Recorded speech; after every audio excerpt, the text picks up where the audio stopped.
ओम तत्सत। ज्ञान भक्ति चैनल में आपका स्वागत है।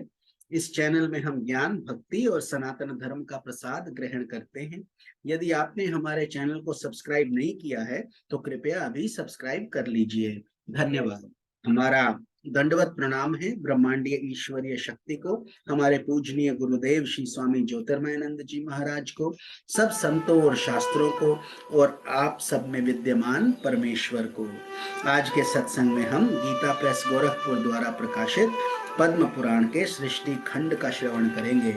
आज का अध्याय है श्री राम के द्वारा रामेश्वर, पुष्कर, मथुरा होते हुए गंगा तट पर जाकर भगवान श्री वामन की स्थापना करने की कथा। विभीषण बोले, माँ तुम श्री रघुनाथ जी के समीप अवश्य जाओ, मैं पहले जाकर उन्हें सूचना देता हूँ।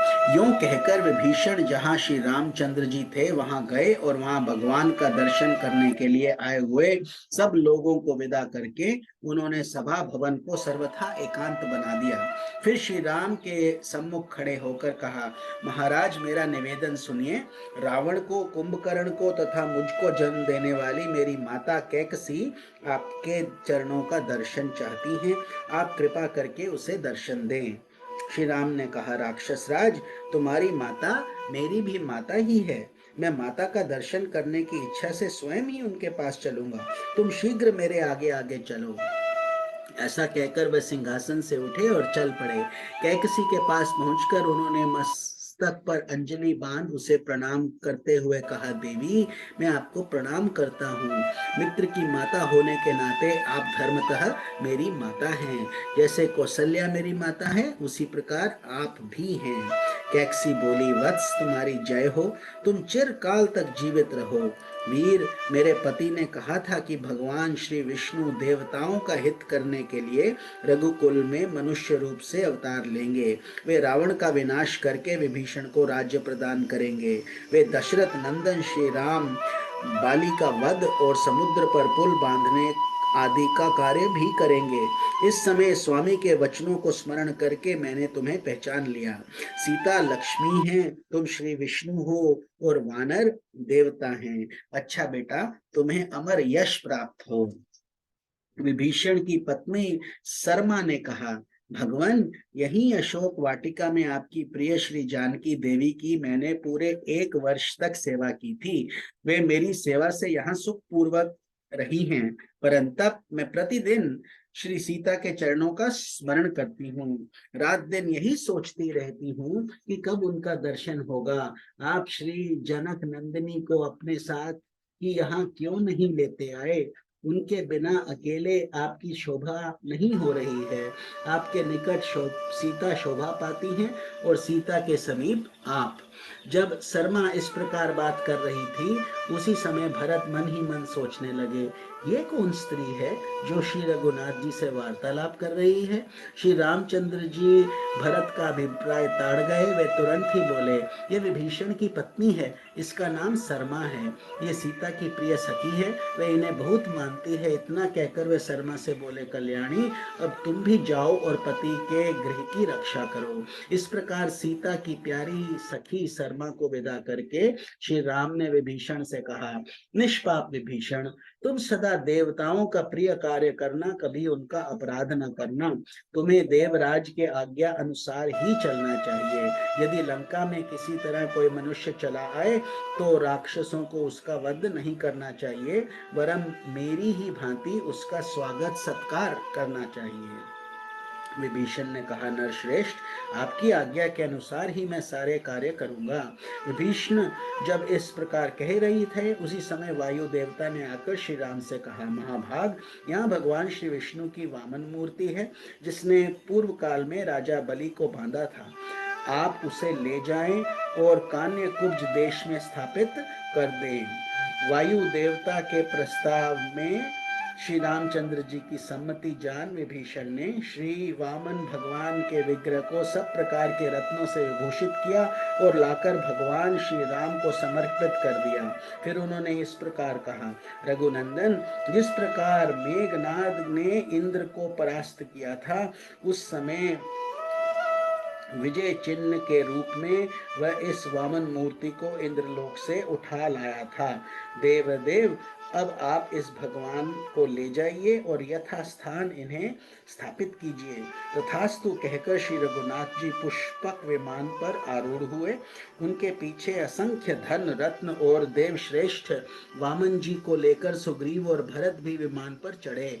आकाश में जाते समय श्री राम ने विभीषण से कहा, तुम यहीं रहो। ये सुनकर विभीषण ने श्री रामचंद्र जी से कहा, प्रभु, आपने मुझे जो जो आज्ञाएं दी हैं उन सब का मैं पालन करूंगा, परंतु महाराज, इस सेतु के मार्ग से पृथ्वी के समस्त मानव यहीं आकर मुझे सताएंगे। ऐसी परिस्थिति में मुझे क्या करना चाहिए? विभीषण की बात सुनकर श्री रघुनाथ जी ने हाथ में धनुष ले सेतु के 2 टुकड़े कर दिए, फिर 3 विभाग करके बीच का 10 योजन उड़ा दिया। उसके बाद एक स्थान पर 1 योजन और तोड़ दिया। तदनंतर वेलावन वर्तमान रामेश्वर क्षेत्र में पहुंचकर श्री रामचंद्र जी ने रामेश्वर के नाम से देवादिदेव महादेव जी की स्थापना की तथा उनका विधिवत पूजन किया। भगवान रुद्र बोले, रघुनंदन, मैं इस समय यहाँ साक्षात रूप से विराजमान हूँ। जब तक यह संसार, ये पृथ्वी और ये आपका सेतु कायम रहेगा, तब तक मैं भी यहाँ स्थिरता पूर्वक निवास करूंगा। श्री राम ने कहा, भक्तों को अभय करने वाले देव देवेश्वर, आपको नमस्कार है। दक्ष यज्ञ का विध्वंस करने वाले गौरीपते, आपको नमस्कार है। आप ही शर्व, रुद्र, भव और वरद आदि नामों से प्रसिद्ध हैं। आपको नमस्कार है। आप पशुओं जीवों के स्वामी, नित्य उग्र स्वरूप तथा जटा जूट धारण करने वाले हैं। आपको नमस्कार है। आप ही महादेव, भीम और त्र्यंबक त्रिनेत्रधारी कहलाते हैं। आपको नमस्कार है। प्रजापालक, सबके ईश्वर, भग देवता के नेत्र फोड़ने वाले तथा अंधकासुर का वध करने वाले भी आप ही हैं। आपको नमस्कार है। आप नीलकंठ, भीम, वेदा विधाता, ब्रह्मा जी के द्वारा स्तुत, कुमार कार्तिकेय के शत्रु का विनाश करने वाले, कुमार को जन्म देने वाले, विलोहित, धूम्र, शिव, क्रथन, नील शिखंड, शूली, त्रिशूलधारी, दिव्यशाही, उग्र और त्रिनेत्र आदि नामों से प्रसिद्ध हैं। सोना और धन आपका वीर्य है। आपका स्वरूप किसी के चिंतन में नहीं आ सकता। आप देवी पार्वती के स्वामी हैं। संपूर्ण देवता आपकी स्तुति करते हैं। आप शरण लेने योग्य, कामना करने योग्य और सद्योजात नाम से प्रसिद्ध हैं। आपको नमस्कार है। आपकी ध्वनि में वृषभ का चिन्ह है। आप मुंडित भी हैं और जटाधारी भी। आप ब्रह्मचर्य व्रत का पालन करने वाले तपस्वी, शांत, ब्राह्मण भक्त, जय स्वरूप, विश्व के आत्मा, संसार की सृष्टि करने वाले तथा संपूर्ण विश्व को व्याप्त करके स्थित हैं। आपको नमस्कार है। आप दिव्य स्वरूप, शरणागत का कष्ट दूर करने वाले, भक्तों पर सदा ही दया रखने वाले तथा विश्व के तेज और मन में व्याप्त रहने वाले हैं। आपको बारंबार नमस्कार है।